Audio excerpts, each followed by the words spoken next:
Hey, what's up guys, welcome back to RBN Hardware. In today's video, I'm gonna be showing you how to build probably the best budget and future-proof gaming PC build ready to tackle 2022.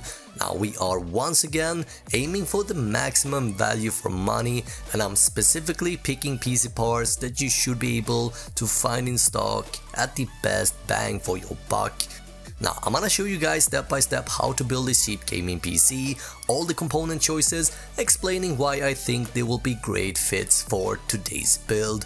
And to give you an idea how the PC performs, I've tested over 40 games, including titles like Forza Horizon 5, Halo Infinite, Battlefield 2042, Warzone, and of course some of you guys' favorites like Apex Legends and Fortnite. And to give you even more confidence in this PC build, we're gonna go over plenty of benchmarks and temperatures and much more. For the best pricing of each PC part, have a look in the description where you find everything listed. So let's dive into the PC build. As usual, let's start with the motherboard, SSD, RAM and CPU.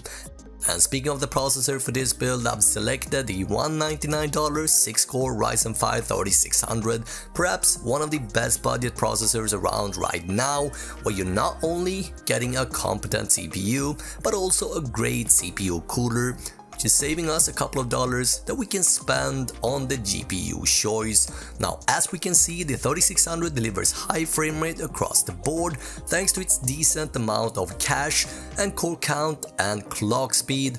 Now, in order to unleash the full potential of the 3600, it is important that we pair up the CPU with a good RAM kit.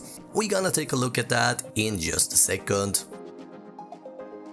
Now, if you cannot seem to find the 3600 in stock at around 200 bucks, I recommend having a look at the 1600 AF as a potential option. The 1600 AF is practically a rebranded 6-core Ryzen 5 2600 for just $150.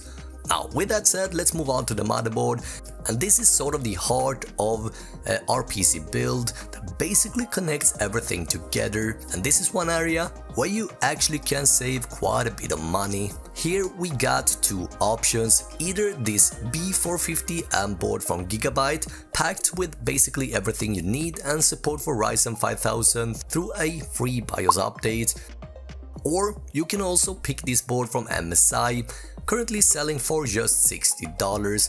Both boards are linked up down below and they do have similar specifications. What is true is that there is no BIOS update needed here or similar, and so basically everything is plug and play, pop in the processor and you are good to go. So with that said, let's open up our CPU box and install our processor. By now you guys have probably seen this a few times now, but you basically want to pair up the triangle located at the lower left side corner of the CPU with the triangle on the motherboard socket. Pull back the retention arm and line up the triangles, and simply drop the CPU in its socket, return the metal arm back down, and that is it. Once again, to keep the cost down, we are going to use the included stock cooler that comes included with our CPU. And looking at the temperatures, we see that the CPU is running nice and cool.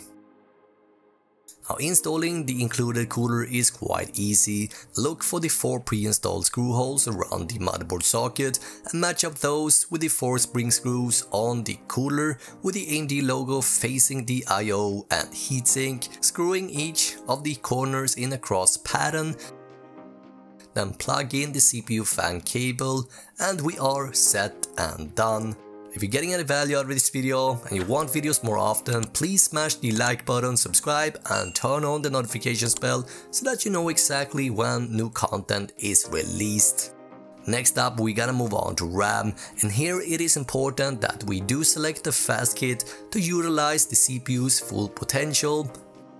As we can see, over 10 more FPS on average in difference when paired up with the right RAM kit. So locate the second and the fourth DIMM slot, and the Corsair logo should be facing the cooler. And that's it. Now before we go ahead and take a look at our case choice, let's quickly first install our storage. Samsung recently dropped the 980 SSD and this is a budget monster. Now I am demonstrating on another device, but you do find the right one with the best price linked up down below.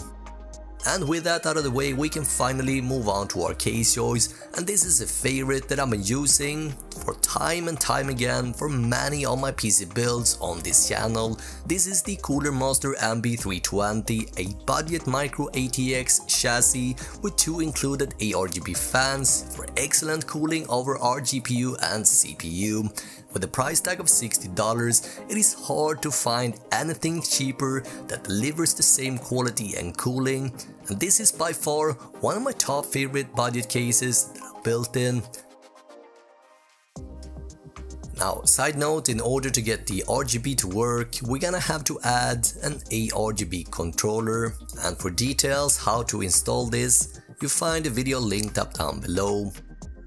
Now it is important that you don't forget to install the metal plate thing, and this is called an IO shield. This comes included inside the motherboard box. Make sure you pop this in the same way as I'm doing. Make sure that these circular holes are at the bottom, and then we can just simply go ahead and slide in the motherboard. You're gonna need 6 screws here. We got 2 at the top, 2 at the middle and 2 at the bottom. Grab the power supply, install it, make sure you got the fan facing downwards. A step-by-step cable management guide is linked up down below.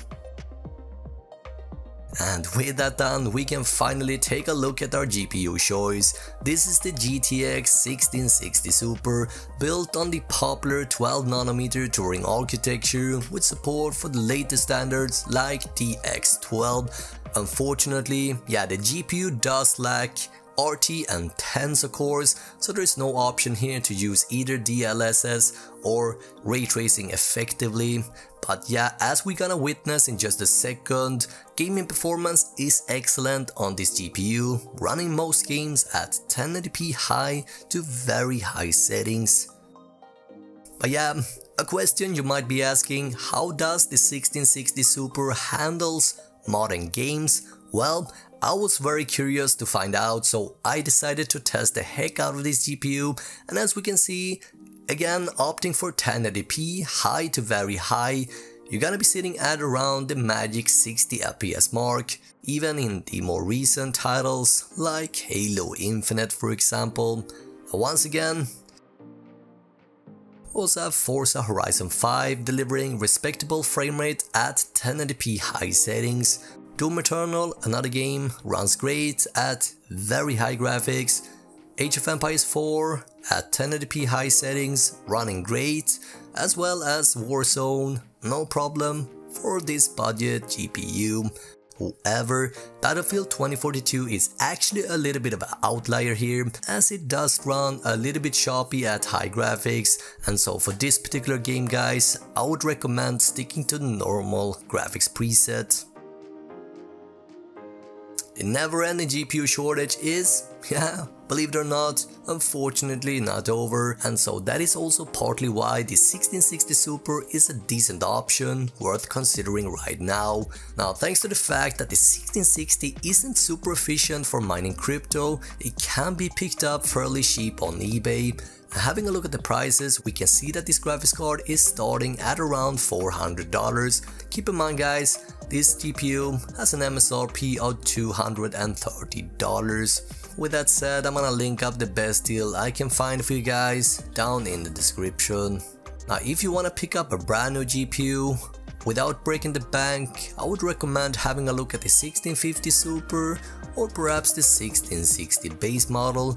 And with that said, here is what the final part list is looking like, and once again you find every part listed down below. A lot of benchmarking and a lot of testing has been done here guys, so this video, as you can imagine, took me a lot of time, so it would mean the world to me if you would leave a dislike or a like if you enjoy the content, subscribe, and never miss any of my future gaming PC builds. Thank you guys so much for watching.